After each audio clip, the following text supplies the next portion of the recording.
In the early 90s, Porsche was nothing like the brand we know today. The 911 was still using an air-cooled engine. The 928 that was supposed to replace it was selling quite poorly, and the heavily reworked 944 called the 968 was equally antiquated, still using an 8-valve 3-litre inline-4. So in 1996, Toyota helped them overhaul their manufacturing strategies, and they spent what little money they had left developing a new 911, the controversial 996, and a new mid-engine sports car to sit underneath it, the 986 Boxster. And in 2005, after that first iteration literally saved Porsche from bankruptcy, they now had enough money to develop the much improved second generation 987 Boxster.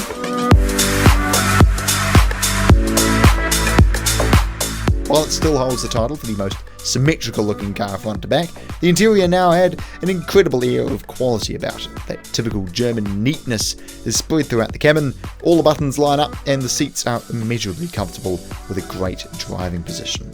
It's practical too, with 2 boots, an electric folding roof, cruise control, auto lights and more.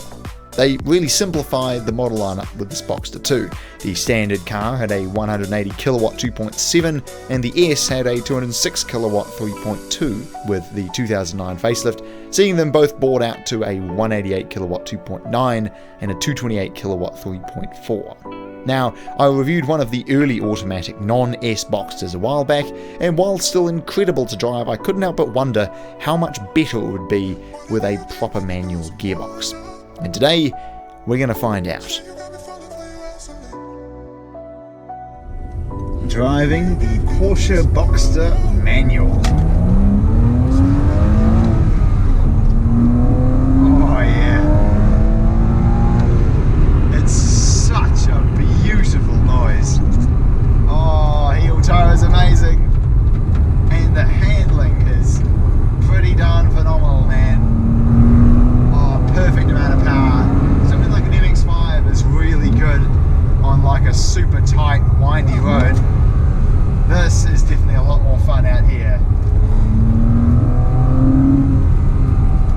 Just the way that it goes through turns is so progressive, and you nail it. Oh, the balance. I guess the only thing with it is it does have pretty long gears compared to what I'm used to in the Honda world. The ratios are fairly long to say the least. But when you do eventually get it in the power band, then this thing is just downright beautiful to drive. Even one of these base model Boxsters will still be a masterfully good car to drive.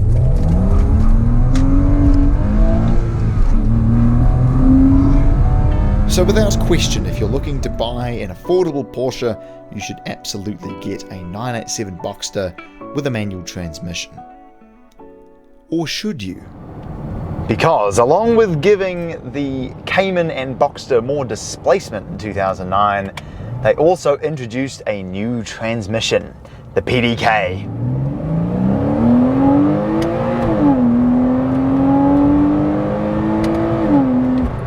And my goodness, what a transmission it is. Dual clutch, but with the Porsche magic, and paired with the larger 2.9 litre flat 6 engine.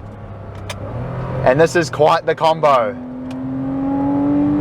The only thing I don't like about it is that both down here and here on the pedals, on these early ones, it's round the wrong way. You push it away from you to go up, and you pull it towards you to go down, which is so counterintuitive, the exact opposite of the Z4 that I was used to. That aside,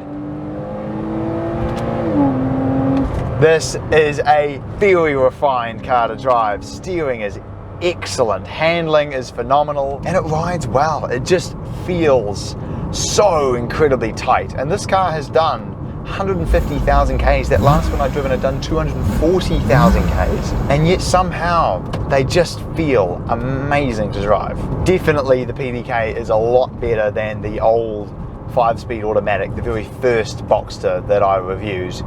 But is it better than a manual?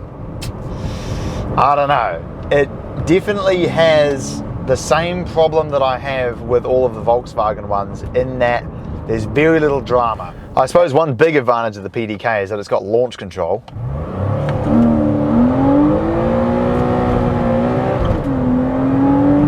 which is quite impressive actually. That gets off the line extremely well. I still think, even after driving the PDK, if I'm honest, I think you've still got to have one of these with a manual, man. But that said, above all else, no matter which one you buy, you certainly won't be disappointed. These are fantastic cars.